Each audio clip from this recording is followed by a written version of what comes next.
Donc, Bezat Hashem. Alors, Parashat Lech Lecha.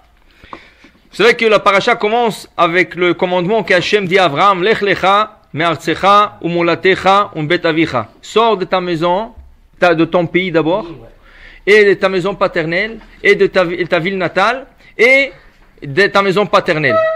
Mais donc, quel âge il a Abraham dans cette paracha? Quel âge il a? 75. Pourquoi? Parce que le Baal HaTurim me dit, Lech Lecha, en valeur numérique 100.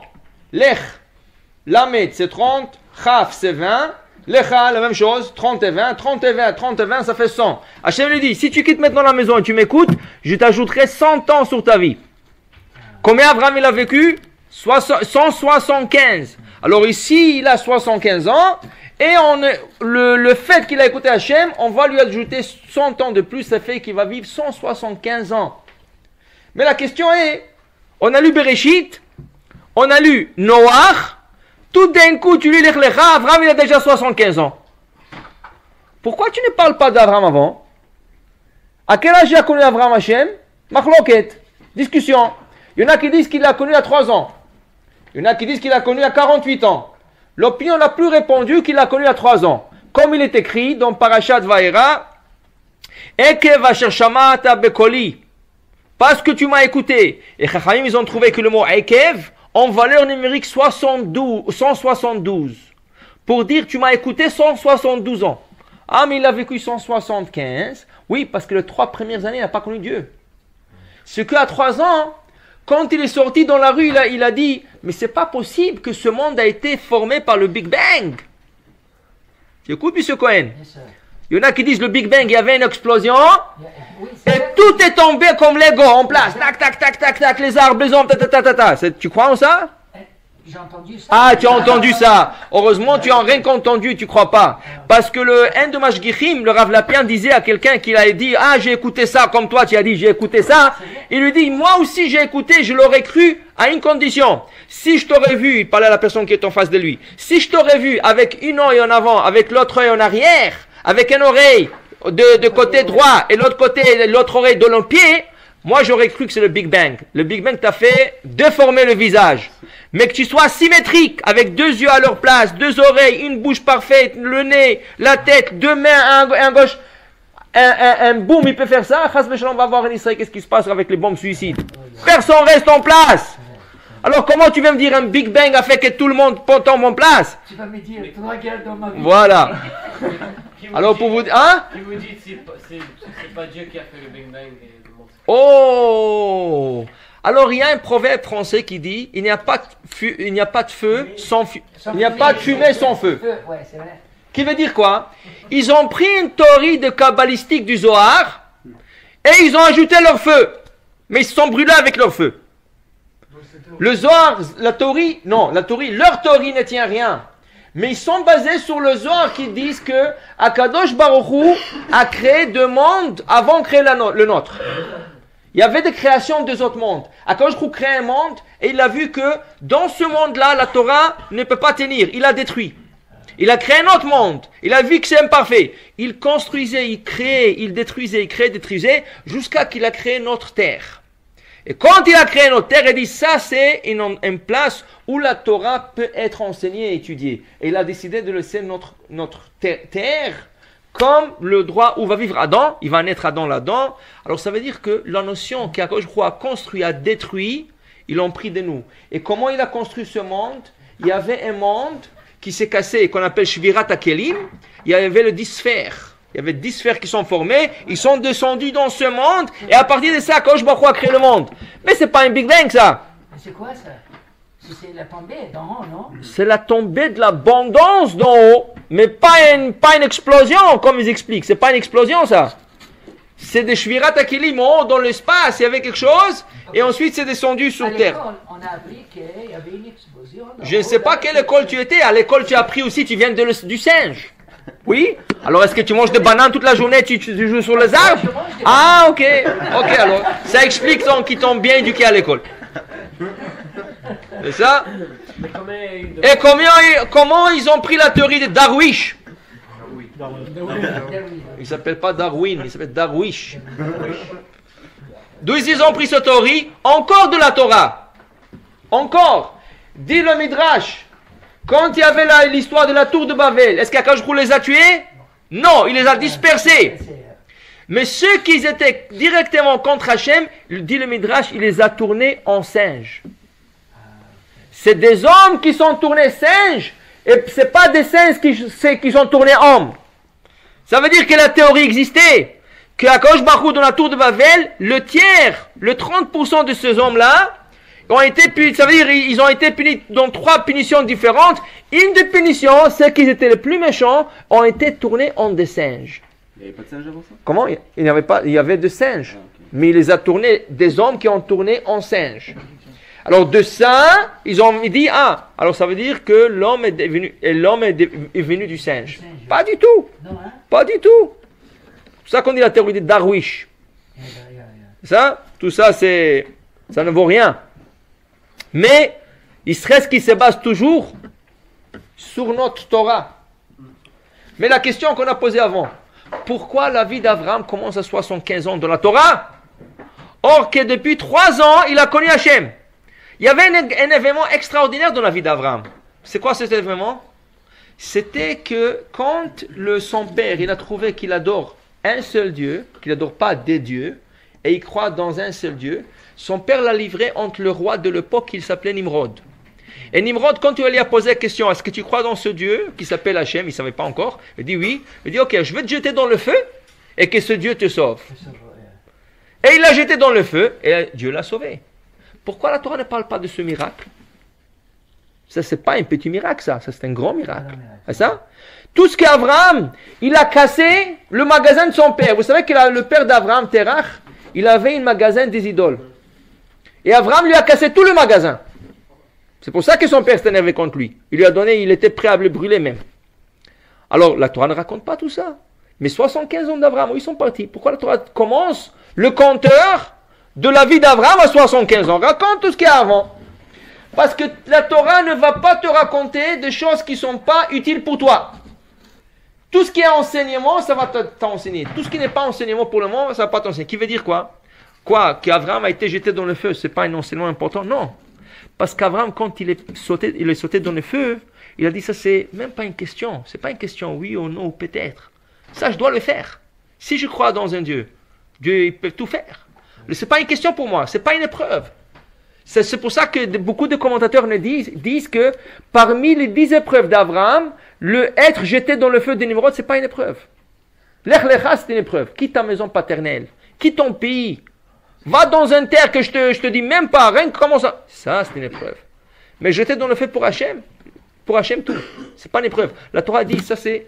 Alors, on va commencer la vie d'Abraham à partir de 75 ans. Mais maintenant, imaginez-vous un peu. Comment avait Abraham l'air dans sa génération? Tout le monde a au moins 5 idoles. Dans la poche, partout.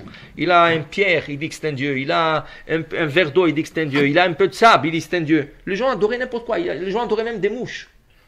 Les gens adoraient n'importe quoi ils adoraient. Et Abraham vient, il dit non. Moi je crois dans un seul Dieu qu'on ne peut pas voir. Comment tu ne peux pas voir? Nous, eux ils disent, au moins on a quelque chose. Le sable tu le vois, l'eau tu le vois, la mouche tu la vois. Mais toi tu crois en quoi? En l'air? En l'air? Personne ne croit en l'air. Ça, tu peux pas dire ça. Mais Abraham disait non, moi je crois. Après, tout d'un coup, Abraham déménage. Il commence à plier ses bagages, il plie sa tente. Ses voisins disent, Abraham, où tu vas?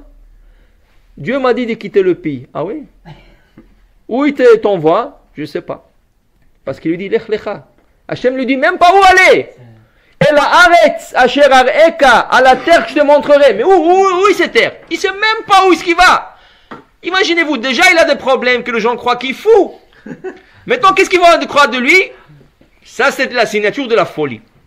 Tu vas et tu sais même pas, tu prends ta femme, tu prends ta maison et tu sais même pas où tu vas, rien qu'avance. Vas-y, tête dans le mur, rien qu'avance, tu avances. Hein? Vous savez qu'est-ce qu'Abraham fait? Il y avait un rave, il s'appelait le Rav Abramski. Le Rav Abramski, il disait une fois à son rabbin, le Rav de Brisk, il disait, moi je ne comprends pas une chose. C'est écrit que le coucher de soleil, combien de temps ça prend pour le soleil de se coucher sous l'horizon? 12 heures. Alors, oh, le soleil, combien de temps ça lui prend de se coucher? Nous, dans la halakha, c'est 20 minutes. C'est ça? Mais Rabbeinu Tam, le petit-fils de Rachid, dit 72 minutes. 1h12. C'est ça? Alors, le Rav Yecheskiel Abramski disait, oh, son rabbin, moi je ne comprends pas. Est-ce que tu ne vois pas qu'après 18 minutes, une fois que le soleil commence à se coucher, elle disparaît? Est-ce qu'on ne voit pas? On voit. Tu ne peux pas nier ça? Le Rav lui a répondu, écoute, dans ta vie, comme un juif, tu ne suis jamais qu'est-ce que tu vois. Tu suis qu'est-ce qui est écrit. Le Shulchan il dit que, il dit que le soleil, ça lui prend 72 minutes pour se coucher. Si le Shulchan l'a écrit, tu suis ça et tu ne suis pas tes yeux. Comment? Normalement, le temps que Shabbat il sort, c'est 40 minutes. D'accord? On monte faire Arvit, c'est encore 20 minutes. C'est combien? 60 minutes. Le temps de faire Avdallah, c'est encore 10 minutes. Le temps de prendre ton manteau, c'est fini, Rabbeinu Tam. Tu sors à la synagogue, Rabbeinu Tam. Tu le fais sans savoir. Mais les gens qui sont pressés, Minyan Express. Pourquoi tu es Express? Qu'est-ce que Express? Tu sais que tout le Rechaim dans Gehenam, il se repose Shabbat. Tout celui qui fait Express Minyan, Motzei Shabbat, il le maudit. Parce que le premier qui allume le feu, dans le ciel, il dit, ah voilà, les Juifs, ils ont fait l'Avdallah, tout le Rechaim, yallah, encore dans le bain chaud, encore dans le feu, encore le barbecue, tout ce que tu veux. Mais qui c'est qui a causé ça? Tout celui qui a fait Minyan Express. Tout celui qui prend son temps, et ils disent, ah celui-là, si on l'aurait suivi, c'est un tzaddik, bénis-le! Donne-lui la beracha. Bien, si c'est comme ça, il faut fermer la porte ici. Non, non, tu fermes pas la porte, chacun il a à choisir. Bracha ou klala. Ou bahata bachaim, c'est toi à choisir. Qu'est-ce que tu es pressé, moi, c'est Shabbat? Qu'est-ce que tu es pressé? Il n'y a rien à faire.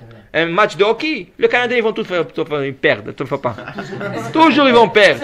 Ils gagnent, ils excitent tout le monde, hop, ils tombent. Voilà, c'est tout. Bueno, retournons à notre sujet. Alors le Rav de Brisk qui lui a dit à son élève, Rav Abramski, tu suis ce que le Shulchan Aruch dit, et tu ne suis pas ce que tu vois. Maintenant, il ne dit pas de la bêtise, parce que si vous voulez vraiment voir le coucher de soleil, tu prends un avion en après-midi, et tu quittes la ville vers le coucher de soleil.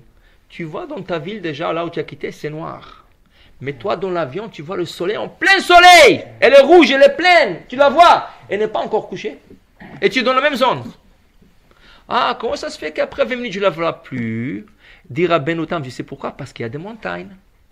Il y a des grands immeubles. Ils te cachent le soleil. Alors toi, tu ne vois plus le rayon du soleil qui frappe contre la montagne, qui frappe contre l'immeuble.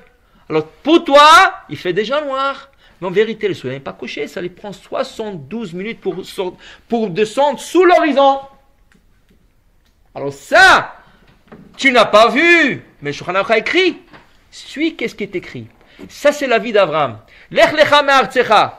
Ah, mais tu ne vois pas où tu vas aller, tu ne vois pas où tu te... J'ai pas besoin. Qu'est-ce que c'est écrit? Lech lecha. Akadosh Baruch Hu l'a écrit dans la Torah, Lech lecha. Tu suis ce que Akadosh Baruch Hu te dit. Tu ne suis pas tes yeux. Ah, comment je vais faire? J'ai une femme, je dois donner par ça à ma femme. Tu ne poses pas de questions. Si tu crois, tu suis Akadosh Baruch Hu. Fais que ce qu'Akadosh Baruch Hu t'écrit et ce qu'Akadosh Baruch Hu te dit. Maintenant, regardez la situation d'Abraham. Abraham n'a pas d'enfants. Et même s'il veut avoir des enfants, il n'a pas d'enfants. Il ne peut pas avoir. Pourquoi? Parce que Sarah, lui, il est stérile et Sarah est stérile. Elle est tellement stérile qu'elle n'a même pas de matrice. Qui veut dire que même s'il voulait faire un enfant vitro là, qui font maintenant les fécondations artificielles, il ne peut pas. Il ne peut pas. Parce qu'elle n'a pas de matrice, soit le bébé ne peut pas rentrer dans la matrice. Il n'a pas de matrice. Hein? Alors il ne peut pas avoir des enfants. Abraham n'a pas d'argent.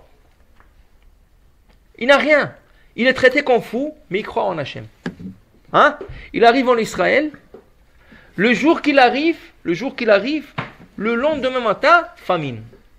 Dafka en Israël. Vous pouvez imaginer un peu la situation de cet homme?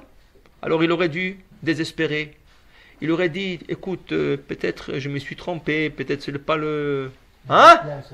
Abraham tient tête. Il tient tête. Pourquoi? Il dit, si Hachem dit, Lech lecha, Il écrit dans la Torah, je le suis. Mais- C'est ça la différence. Mais est-ce qu'il savait que ça va être écrit dans la Torah? Comment? Est-ce qu'il savait que ça va être écrit? Non, il ne savait pas que ça va être écrit. Mais si Hachem le parle, si Hachem te parle, c'est comme écrit. Kadosh. Quand Akadosh Baruch Hu a donné 10 commandements, qu'est-ce que c'est écrit? Ubnei Israël, Ro'im et Akolot. Quand Dieu parlait à Arsinaï, on voyait sa parole. Quand Hachem te parle, c'est écrit. Tu le vois. Si tu as la chance qu'Hachem te parle, c'est comme écrit. Ça? Alors imaginez-vous un peu un homme dans la situation d'Abraham. Tout va mal. Tout va mal. Pour lui, pour le moment. Et maintenant, il dit, je continue. Vous savez, c'est quoi le problème de l'homme? Tu cherches toujours des excuses. Dès que quelque chose va mal, ah, ouais, il fallait pas que je le fasse. Ah, je savais que ça va arriver. Et toujours tu cherches d'aller dans l'autre direction. Au lieu de continuer à avoir confiance à Hachem, tu cherches d'aller dans la direction. Voilà la Gemara, une Gemara connue. Peut-être vous la connaissez, et si vous non, on va la connaître, enchanté. Une Gemara qui parle, dit comme ça. Après 120 ans, tu montes au ciel. Après 120 ans, tu montes au ciel. Tu arrives là-bas, il y a un tribunal. Alors on te dit, on voit dans ton dossier que tu n'as pas beaucoup pratiqué la Torah. Ça? Alors, qu'est-ce que tu dis? Première excuse, le plus connu, le plus répandu. Ah, écoutez, tribunal céleste, vous savez, j'étais occupé, j'avais des enfants à nourrir, il fallait que je cours à gauche, à droite, il fallait que je fasse ce métier, il fallait le soir, je complète mon travail, vous savez, et des fois, j'allais voir des clients. Alors, tu sais, toute la journée, depuis tôt le matin, je n'avais pas la chance d'aller à la prière. Et après, le soir, je rentrais, j'étais fatigué, je mangeais un peu, je m'endormais, je me suis trouvé le lendemain, encore les clients, et toute la journée, j'ai essayé de faire mincha, ça n'a pas marché, parce que j'ai perdu le... tellement de choses. Et tout ça, tu n'as pas prié, tu n'as pas étudié, tu n'as pas... Ah, c'est bien ça. Tu sais qu'est-ce que... Ils vont te dire, viens, on a un tribunal spécial pour toi. C'est quoi le tribunal? Ils ont 3 juges dans ce tribunal. Il a la Zaken, Yosef Hatzadik et l'Azar Ben Karson. Il lui dit, passe là-bas. Ok, lui il passe, il commence à dire son scénario. Le Dayanim, il a la Zaken, il lui dit, est-ce que tu connais mon histoire? Tu n'as jamais étudié, tu connais mon histoire dans le Talmud? Il dit non. La Gemara dit qu'il la Zaken était pauvre. Avant, la Torah était payante. Même aujourd'hui, quand j'étais en Floride, une fois j'ai fait un cours de Torah, il y a 5 personnes qui arrivent. Or on attendait à peu près 50. J'ai dit à quelqu'un, pourquoi les gens ne viennent pas? Il me dit, parce que tu as fait ce cours gratuit. Je lui dis, qu'est-ce que ça veut dire ça? Il dit, non, en Floride, les gens, si tu ne payes pas le cours, ils croient que le cours n'est pas sérieux. Comme ça. Avant, tous les cours étaient payants à l'époque du Talmud. Aujourd'hui, on essaie de le faire gratuit pour... Aujourd'hui, n'importe quelle publicité tu fais, pantalon, C'est vrai. première entrée gratuite, 10 premières personnes gratuites. Le deuxième. Tu dors toute la nuit là-bas et ils disent, ah non, il y avait 10 déjà qui sont venus avant toi. Mais gratuit, t'as emmené. C'est vrai. C'est ça? Et nouvel restaurant, coq gratuit. Ah, coq gratuit. Alors je vais aller là-bas. C'est ça? N'importe quoi aujourd'hui, tout gratuit, rentrée gratuite, sortie gratuite, tout. Dès que tu vois gratuit, tu te vas. Alors même le cours de Torah, c'est gratuit, pour que les gens viennent. Maintenant, Eliel Zaken, il lui dit à ce monsieur qui dit Parnassa, il lui dit, tu sais, Eliel Zaken travaillait, il coupait du bois, parce qu'il n'avait pas d'argent. Il coupait du bois dans la forêt. Et il gagnait $1. À l'époque, il gagnait $1. Il donnait la moitié du dollar à sa femme pour acheter le pain et l'eau pour ses enfants. Et l'autre moitié de dollar, il payait pour entrer étudier. La Gemara dit, un jour d'hiver, en plein janvier, là, un jour d'hiver, il n'a pas trouvé de bois à couper. Il vient chez le gardien, il dit, Afak, tu sais, je n'ai pas trouvé. Il dit, non, tu ne payes pas. Il dit, tu me connais. Il dit, toi aussi, tu me connais. Tu me connais, tu ne rentres pas. Qu'est-ce qu'il va faire? Il va perdre le cours de la Torah. Ce jour-là, il est monté sur le toit. Il y avait comme une petite fenêtre. Alors il a mis l'oreille comme ça, il a écouté un peu de la Torah. Mais avec le froid qu'il faisait, avec la neige qui tombait, il a gelé.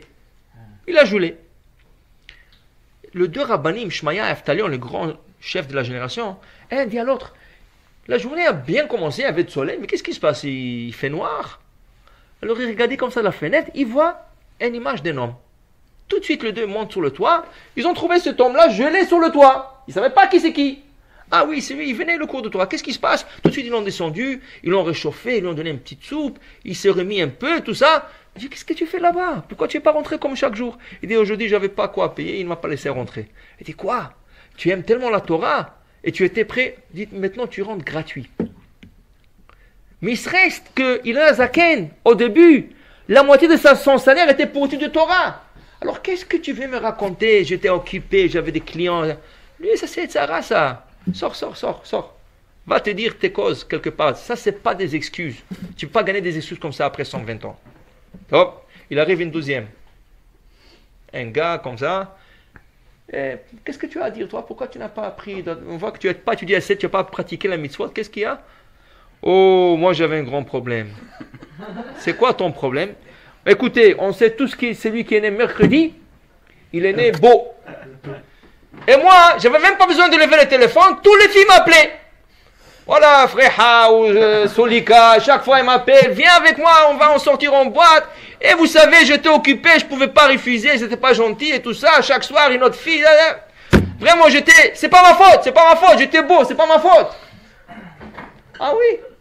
Quel argument? Va le dire au tribunal. Qui c'est qui est là-bas? Youssef Hatzadik. Il dit, oui, j'entends ta cause. Il dit, ben, maître.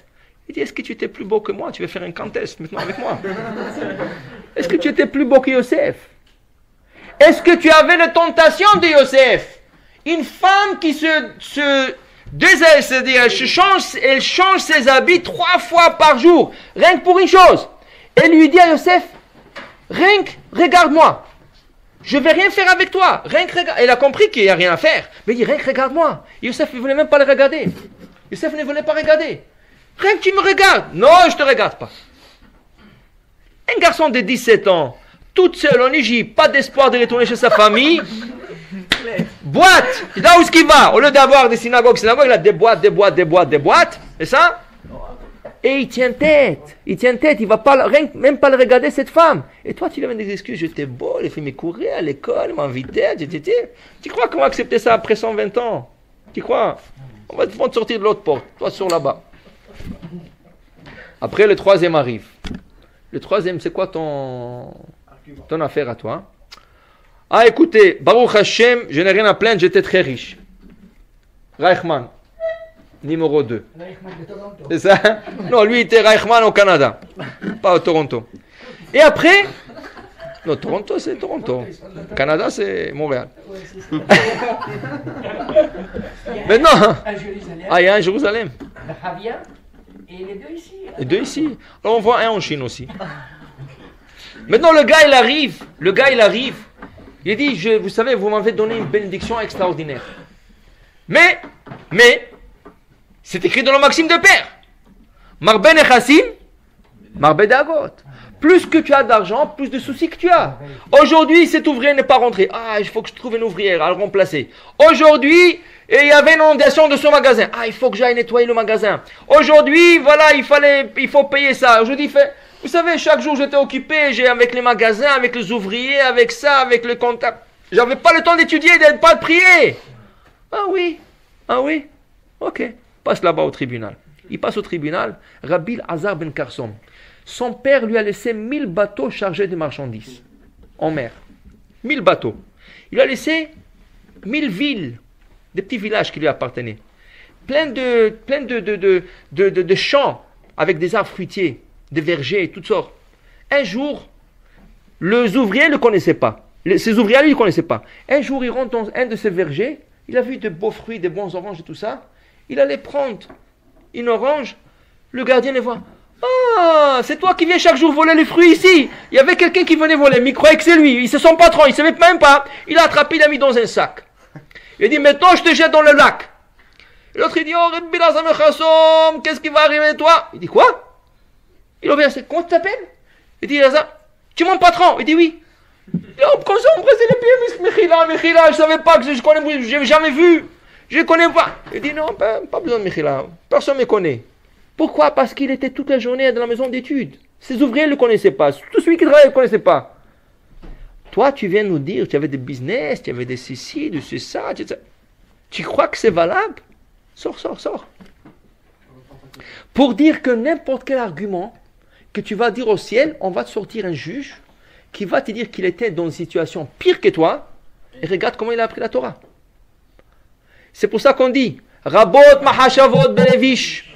Une personne a beaucoup de pensées. Je vais dire comme ça, je vais dire comme ça, je vais dire comme ça, je vais dire comme ça.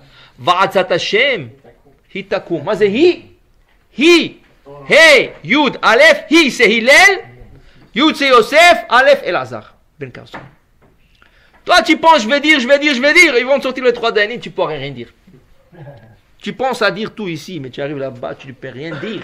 Parce qu'on va te sortir des situations où des gens étaient dans une situation pire que toi, ils ont continué la Torah. Est-ce que tu pouvais être pire qu'Abraham? Pas d'argent, quitte ta maison, sa femme stérile, pas de enfants.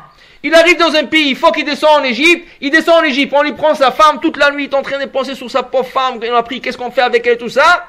Et il continue à croire en Hachem. Il n'y a pas d'excuses, il n'y a pas de toutes sortes d'histoires. Ça c'est la vie d'Abraham. Alors quoi? Qu'est-ce qu'on doit apprendre de ça? Abraham, pourquoi il a tenu? Vous savez pourquoi Abraham est tenu? Yosef, tu sais pourquoi Abraham est tenu? Parce que dans ta vie, tu es envoyé sur terre pour une mission.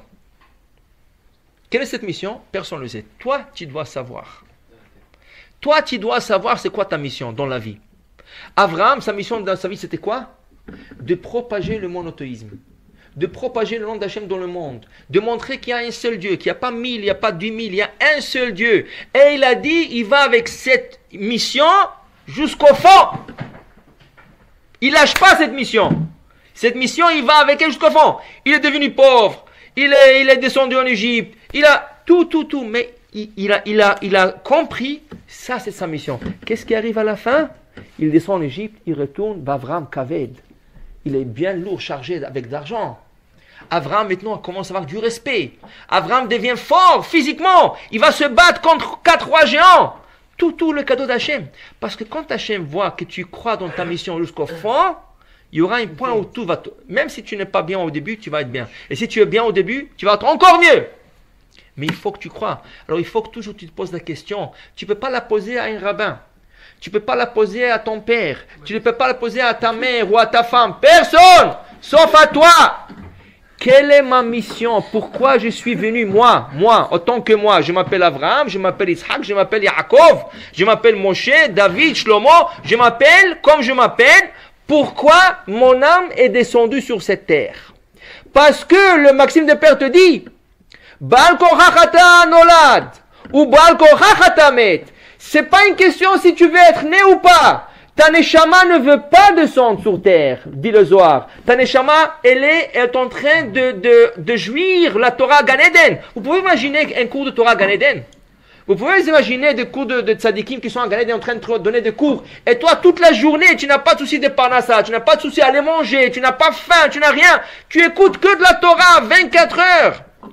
Et hop, on t'appelle, Neshama, Yaakov, viens Yaakov. Quoi? Akadosh Baruch Hu t'appelle. Qu'est-ce qu'il y a? Qu'est-ce que j'ai fait? Non, tu n'as rien fait. Il faut que tu descends sur terre. Non, je vais pas. Je vais rester ici. Non. Baal Korach, on ne te demande pas. Tu descends. Où vous m'envoyez? Tu vas être un nouveau bébé né en Chine. Pourquoi en Chine? Pourquoi je vais en Israël, je vais en France? On t'a pas demandé où tu veux être né. On t'a pas demandé, on t'envoie. Et voilà, tu es envoyé là-bas. Mais pourquoi? Waouh. Pourquoi tu as envoyé? Comment? Tu peux être envoyé? Parce que tu as une mission. Et ta mission, il faut que tu sois né là-bas pour accomplir ta mission. Quoi? C'est pas une mission, c'est une obligation. Une mission, c'est pas ça. On va expliquer tout de suite ce que c'est quoi. Non, mais on va dire on a fait la mission. Et on retourne à... Est-ce qu'on va voir une autre? Non. Si tu as accompli ta mission comme il faut, tu as fait ton tikkun. Le problème est-ce que tu as fait Torah? Il ne faut pas oublier qu'il y a Torah mitzvot aussi à faire. C'est ça? Mais si tu as fait ta mission, que tu descends sur terre, c'est fini. Qu'est-ce que c'est une mission? Vous savez qu'est-ce que c'est? Voilà, je vous donne un exemple. Ça c'est rien qu'un exemple. Hachem t'a donné une belle voix. Hachem t'a donné une belle voix. Maintenant, toi, ta mission c'est quoi? Être Hazan. Faire Yerushalmi à la synagogue. Dans les synagogues marocaines, personne ne comprend, mais ça fait rien. Et les gens sont épatés.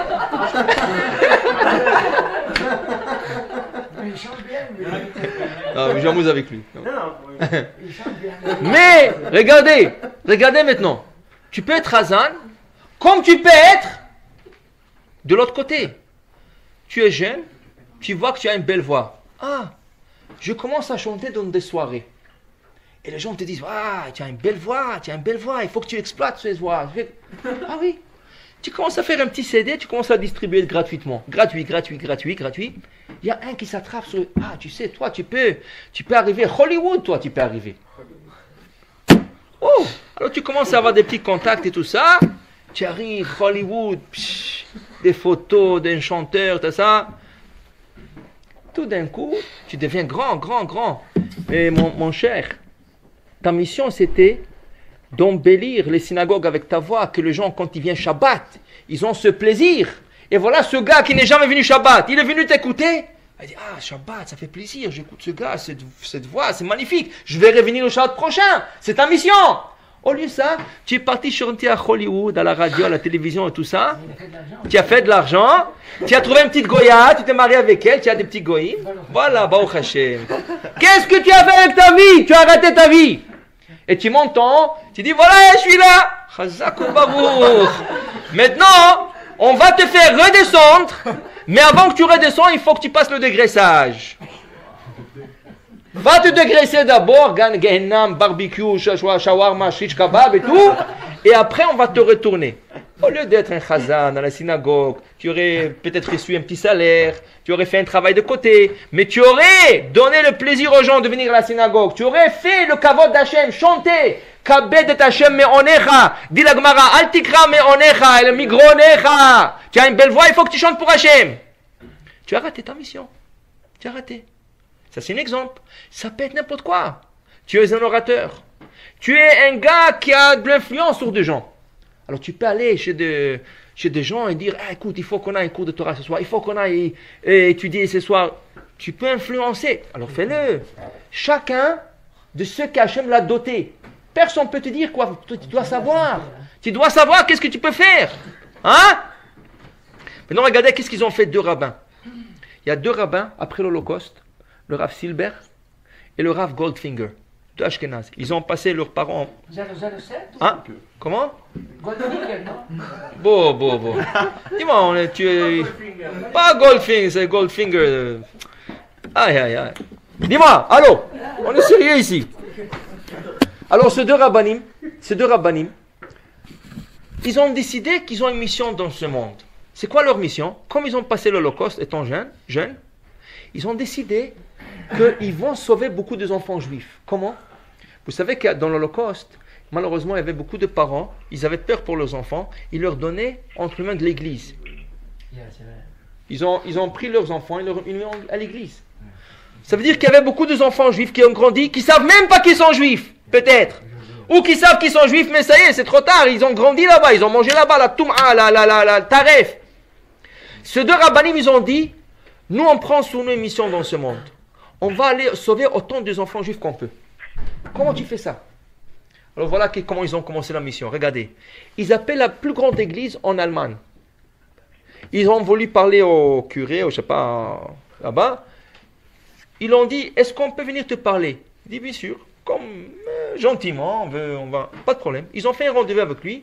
Il lui explique la cause. Il lui explique, écoute, tu sais qu'il y avait beaucoup d'enfants qui ont été donnés entre les mains de l'église. C'est ça? Une vraie histoire. Après la guerre, Deuxième Guerre mondiale. Alors ils ont dit, on veut récupérer ces juifs. Écoutez, c'est des juifs, après la guerre, on veut récupérer nos enfants. Le curé là-bas, il leur a dit, dites-moi, comment vous pouvez rentrer dans une église qui a 2000 enfants et me dire, celui-là il est juif, celui-là est goy? Par la circoncision, il y a des goyim qui sont circoncis. Moi, je ne vous laisserai pas sortir un chrétien d'ici. Vous ne sortez même pas un chrétien. Il faut que vous me prouvez que l'enfant que vous prenez, il est 100% juif et rien de chrétien. Alors ils ont dit, peut-être par le nom de famille, Cohen. Ah oui, il y a des goyim qui s'appellent Cohen. C'est ça? Il y a des juifs qui ont des noms goy.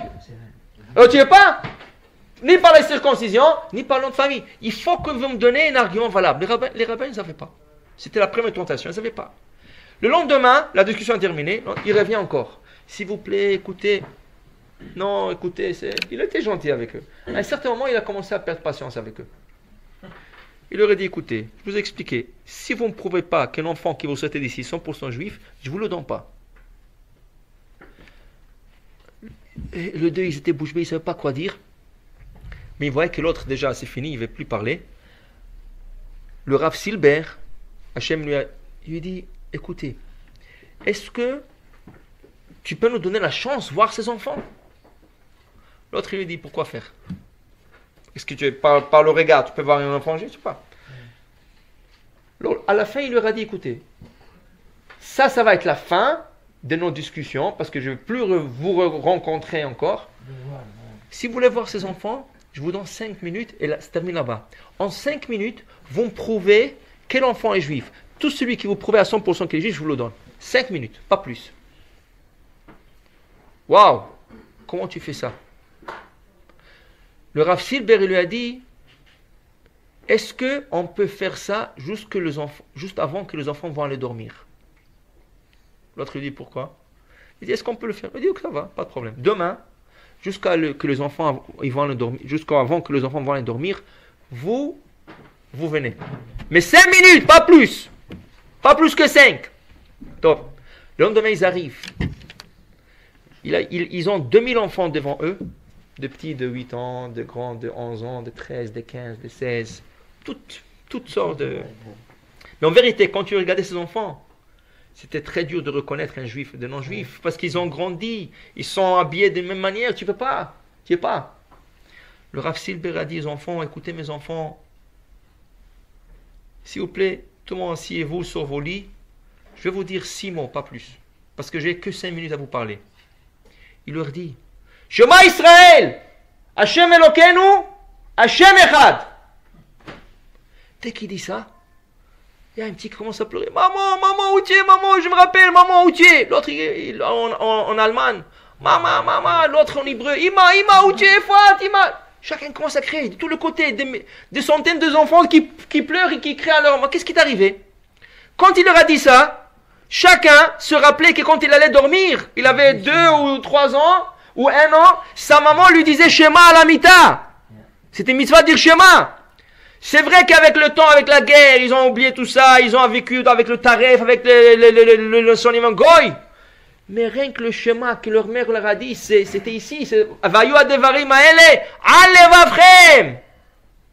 Un juif ne peut pas oublier le Shema. Même le juif le plus éloigné, à la dernière minute, il veut qu'on lit Shema pour lui. Il leur a dit, le Rav Silber a dit à ce goy, voilà, tout celui qui a une larme sur les yeux, c'est un juif. Parce qu'il se rappelle que sa mère lui disait Shema Lamita. Il a ramassé quelques centaines d'enfants, il les a emmenés en Israël. Vous savez qu'est-ce qui va arriver à ces 2 rabbanim quand ils vont arriver au ciel? Combien des avocats, tous ces enfants vont être des avocats. Dans le ciel, il m'a sauvé la vie. Il m'a rendu juif. J'allais être un goy, marié avec une goya, avec des enfants. Mes enfants seraient plus juifs. J'aurais perdu tout mon judaïsme. J'aurais perdu toute ma continuité. Il m'a sauvé ce bonhomme. Vous savez combien des avocats il a mis en ciel maintenant? Et quand il va monter, voilà, tu as compris ta mission. C'était une mission impossible. Comment tu as dit? 007? Ça c'est 006. Shema Israël, Hashem Elokeinu. Tu as compris? Je me suis trompé. Oui. Vous comprenez qu'est-ce que c'est une mission? Mais aujourd'hui, on voit des juifs qui se marient avec oui. des Italiens. Mais c'est pas ta mission peut-être. Il y a des rabbinim qui ont cette mission.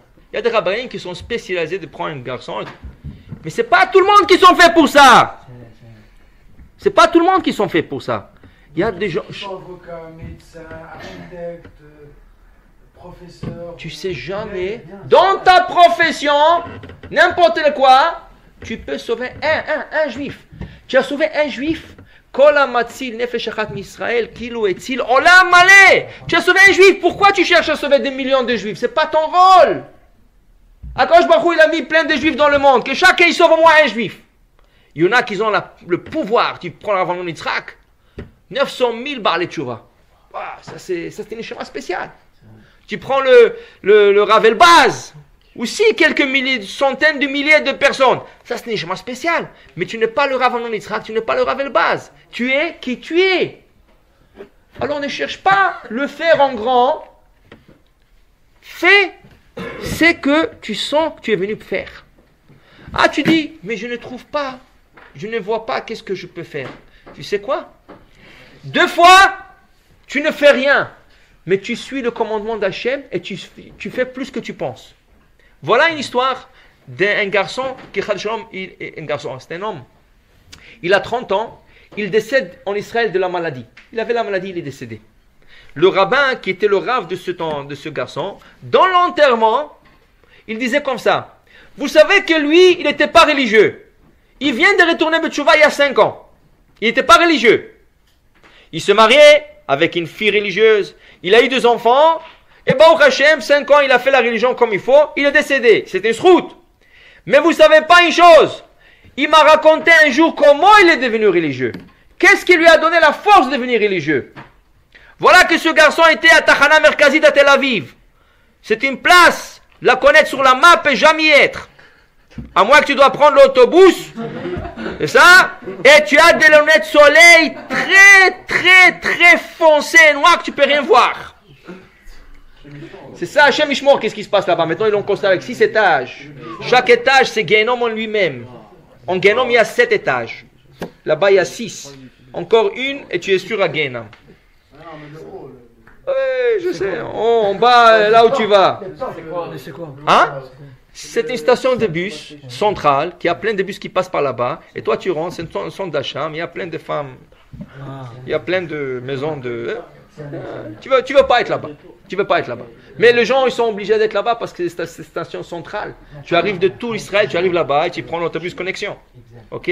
Maintenant, regardez, ce garçon, le défunt qui n'était pas religieux, il est là-bas avec des boucles d'oreilles, avec des amis, tout ça. Il voit un gars de la yeshiva. Il est là-bas, le gars est obligé d'attendre l'autobus. Tu veux ou pas, des fois tu es obligé de passer par là-bas. Le gars, il a un livre, il se colle le nez dans le livre, il ne bouge pas ses yeux. Et il regarde le livre, il attend. Il y a plein de choses, plein de filles, plein des histoires qui passent devant lui. Il ne bouge pas du livre, ni regarde ni à gauche ni à droite, ni cette jupe, ni cette ça, ni ces talons, ni rien. Le gars est là-bas en train de le regarder. Comment il fait ça? Comment il fait ça?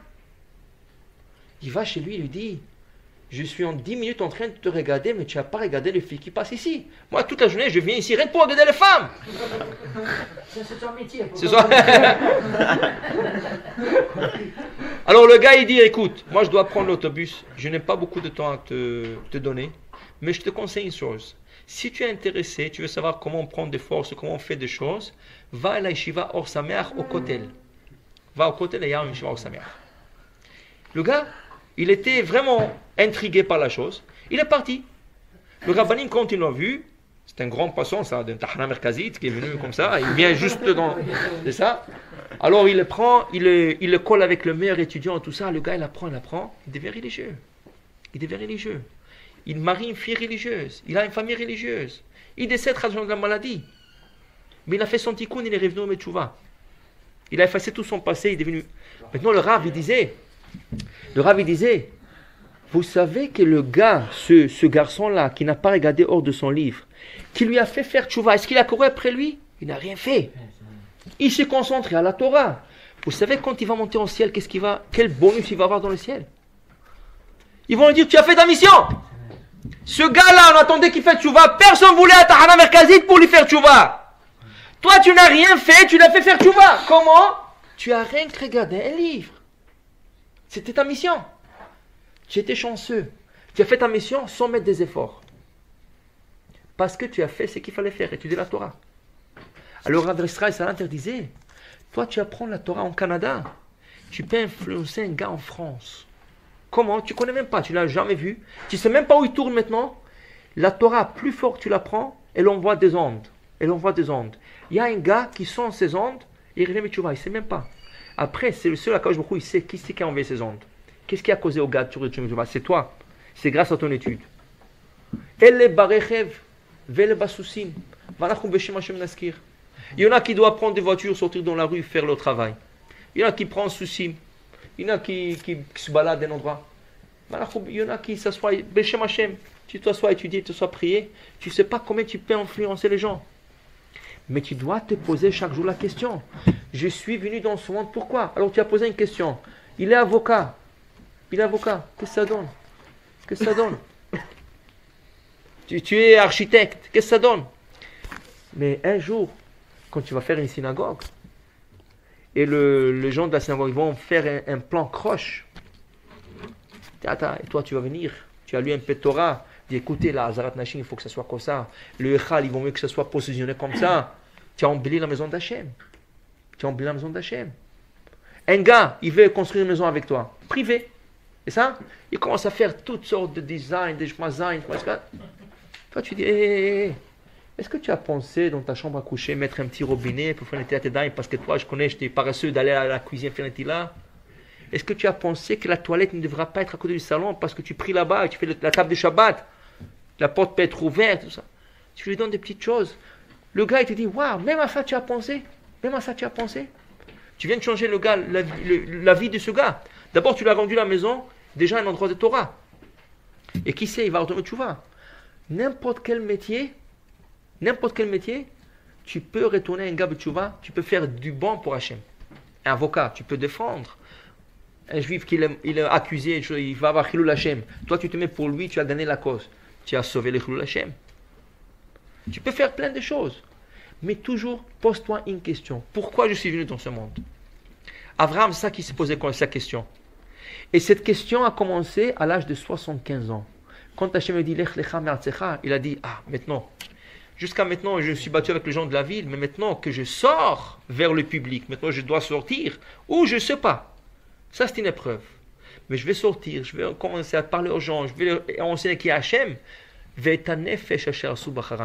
Rachid dit, Avraham megaret anashim, ve Sarah megaret anashim. Avraham faisait des milliers de convertis des hommes. Sarah faisait des milliers de convertis des femmes. En quoi? Avec quoi? Rien.